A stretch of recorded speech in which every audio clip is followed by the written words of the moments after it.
உங்கள் எல்லாத்துக்கும் சொல்கிறேன், எதிர்மறை எண்ணமே வாழ்க்கையில் துளியும் இருக்கக்கூடாது. நடக்குமா நடக்காதா சந்தேகம், நடக்கும்டா, நடக்கலையா முருகன் எடுத்துக்கிட்டேன் அவ்வளோதான், விட்டுரு, அடுத்த வேலைக்கு போயிடணும். சும்மா அதையே போட்டு தொங்கிக்கிட்டே இருக்கக்கூடாது. சில பேர் வீட்டில் ஒரு செத்த எலி இருக்குன்னா என்ன பண்ணுவீங்க? அப்படியே வச்சுருப்பீங்களா? என்ன பண்ணுவோம்? தூக்கி போட்டுருவோம். ஒருத்தன் வீட்டுக்கு வந்திருக்கான், எலி செத்து போச்சு, செண்டு அடிச்சிருக்காங்க வீட்டை சுற்றி, எங்கே கிடக்குன்னு தெரியலை, செண்டு அடிச்சிருக்காங்க நல்லா படபட படபடன்னு. வீட்டுக்கு வந்து உட்காந்துருக்காங்க. ஒரு அரை மணி நேரம் கழிச்சுன்னு உட்கார முடியல அவங்கனால. ஏன்? நாற்று அடிக்க ஆரம்பிச்சிருச்சு. அப்புறம் புரிஞ்சிருச்சு, செத்த எலி இருக்கிற வரைக்கும் வீட்டுக்குள்ளே வாசம் அடிச்சுக்கிட்டே தான் இருக்கும். நம்மளுடைய கடந்த வாழ்க்கையும் கடந்த கால எண்ணங்களும் செத்த எலி தான். அதை உள்ளே சுமந்துக்கிட்டு இருக்கிற வரைக்கும் நாற்று அடிச்சுக்கிட்டே தான் இருக்கும். எப்போ தூக்கி அப்படி வீசுகிறோமோ அப்போவே வாழ்க்கை சந்தோஷமாக இருக்கும்.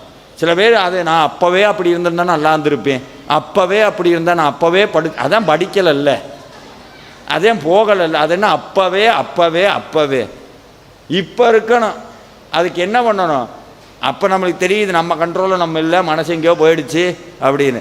அப்போ அதை பிடிச்சி இழுக்கணும்னா ஒரு கயிறு இருந்தால் பத்தாது. இந்த மாடு பார்த்துருக்கீங்களா?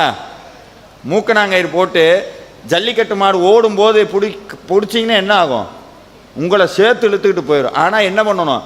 போகிற மாதிரி போய் அது போகிற வரைக்கும் அப்படியே கைத்தை பிடிச்சி அது கூடயே போய் ஸ்லோவாகும்போது பிடிச்சி இழுக்கணும். மனசுக்குள்ளே வேல்மாறல்ங்கிற மந்திரத்தை கட்டி விட்டுறணும். நீங்கள் சில டைம் வீட்டில் உட்காந்து படிச்சிருக்கும் போது மனசு அதை நினைக்காது, எதையோ நினச்சிக்கிட்டு இருக்கோம்.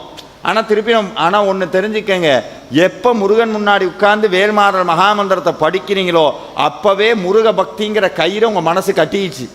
அது நினச்சபடியெல்லாம் போக விடாது.